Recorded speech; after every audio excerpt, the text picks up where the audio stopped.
You could have money coming out of your ears, but if people aren't going, a lot of times that money is not going to help.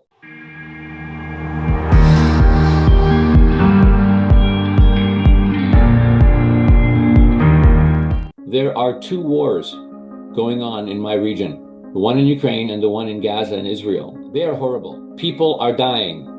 Cities are being destroyed. It's absolutely horrible. But at the same time, both of these crises have just resulted in unprecedented opportunities for the church. When the war started in Ukraine, hundreds of churches all over Ukraine just rose up to the occasion.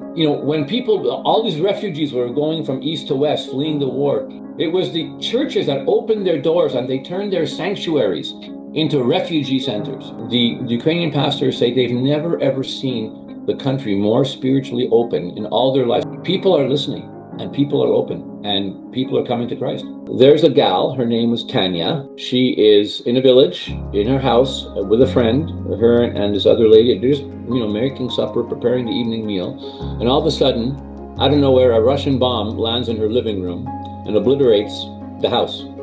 Miraculously, she and the friend survive, really just minor injuries. But now she has nothing. She's lost her home, lost all her possessions. She has nothing. Well, there was an outreach team, and it had been going to her village quasi-regularly every couple of weeks or something. Well, the team came again. She had never gone to one of these meetings when the team came, but now she has nothing. She's desperate. So she goes to the meeting. She gets the medicine, which she desperately needs. She gets food. She gets whatever, but she also hears the gospel. For the first time in her life, she gets saved. And she says, now I know why the Lord spared my life, so I can serve him. There's people like Tanya coming to faith in Christ every day, even in the horrors of the war. In Israel, so many people, their homes were destroyed, they lost everything.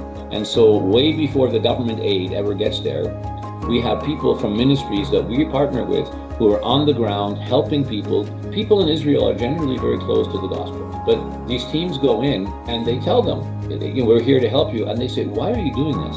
And they say, well, we're Christians. We love you. And they just look at them honestly, like they're from a different planet. They've never heard this before. And these groups now have so much traction. So there's lots of, these service trips that are being organized, and that you could help in dozens of different ways. And you're just such a blessing. And you're really opening the doors for the gospel. It really is better to give than to receive. I guarantee you go on one of these teams to serve. You're going to come back and you're going to be way more blessed than you were when you left. And it's going to change your life.